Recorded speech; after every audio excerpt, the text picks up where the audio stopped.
Ever since the reveal of No Man's Sky, the coupling of a drip feed of information and a community hungry to learn about the game have created an immense amount of hype for Hello Games' latest. Ambitious is the word that oft described No Man's Sky during its development phase, and it's probably still the most appropriate word to describe the final product. What's been created with No Man's Sky is more of a technical feat than something that is actually fun to play. To boil it down to its most basic, No Man's Sky is a procedurally generated survival game with crafting elements. A rather repetitive survival game with crafting elements actually, one that asks you to repeat mundane tasks over and over again while gallivanting across a massive procedurally generated universe. I feel like the target audience for a game like No Man's Sky, and even I got bored with it after a while. It's a leisurely exploration game. It gives me the same type of relaxation that I got from playing a game like Destiny 1.0 and doing its most mundane tasks.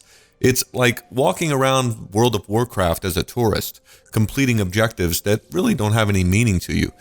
No Man's Sky is a game that keeps you busy doing repetitive actions with only the vaguest of goals far off in the distance. It's all secondary to the now. No Man's Sky makes it clear that the overarching systems don't matter as much as what you're doing and seeing in the moment.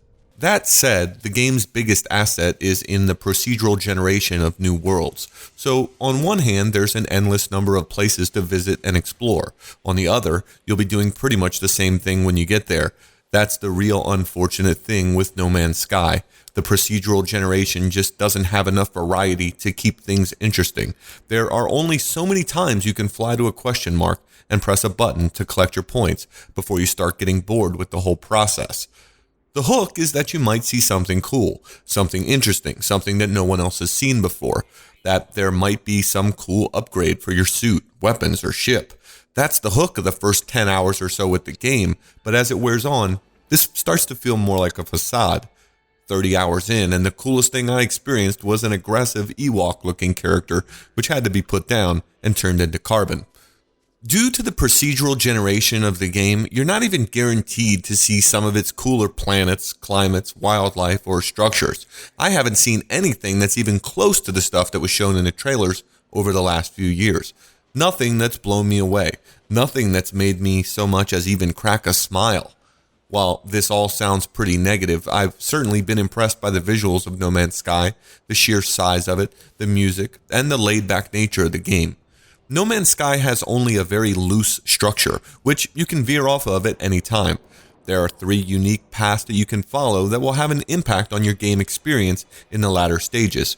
For some, that's going to be a huge selling point, the ability to have endless adventures and expeditions as mundane as they may be. The biggest excitement you'll encounter in No Man's Sky is when an aggressive sentry force chooses to attack you.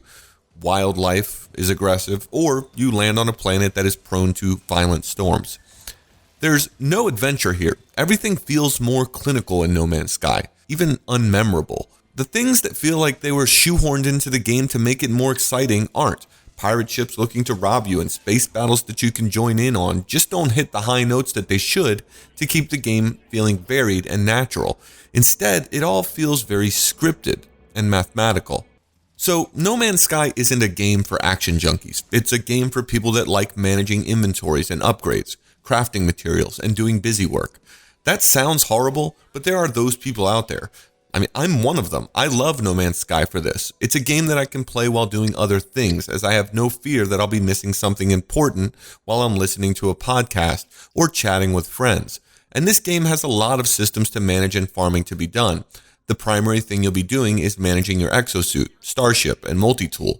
These items all require that you fuel them. The resources that power them can be found on the planets you visit. While walking around planets, you can pull out your scanner and scan for different types of elements, common or uncommon. Pushing further into the universe is the main objective in the game, regardless of which path you choose. So the main crafting aspect of No Man's Sky is crafting materials needed to fuel a hyperdrive to get you from place to place. This requires that you constantly have a steady stream of materials of different types to craft, which are called warp cells. Now, there are other things that can be crafted. Upgrades, for example, also play a large role in the progression for No Man's Sky, and you'll find upgrades for your multi-tool, ship, and exosuit in many different nooks and crannies across the universe. But the loop of crafting warp cells for progression cannot be denied as the main task to get you from planet to planet, and this is the thing that feels the most repetitive about the game. For better or worse, you're either going to love or hate this type of core gameplay. It's divisive. The size of the game isn't mirrored by a wealth of things to do in it. On the PlayStation 4 version that we played for review, we also had a myriad of problems with No Man's Sky, even after the day one patch. I didn't keep track of the number of times that the game crashed back to the PS4 UI and threw an error code, but it was quite a few. The game has an autosave feature, but when these crashes occur, it almost always lost a good chunk of progress. So, say you just spend half an hour doing an incredibly mundane task and then the game crashes, you're going to have to do it all again. Now, there were definitely some frustrating moments because of this.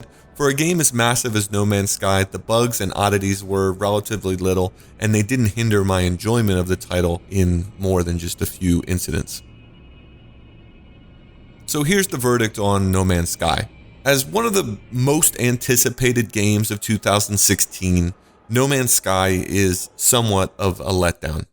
While it certainly puts its best foot forward with a beautiful audio and visual presentation, to put it bluntly, it's boring. Ambitious as the universe that's been created by Hello Games is, what lies within is a middling survival crafting game.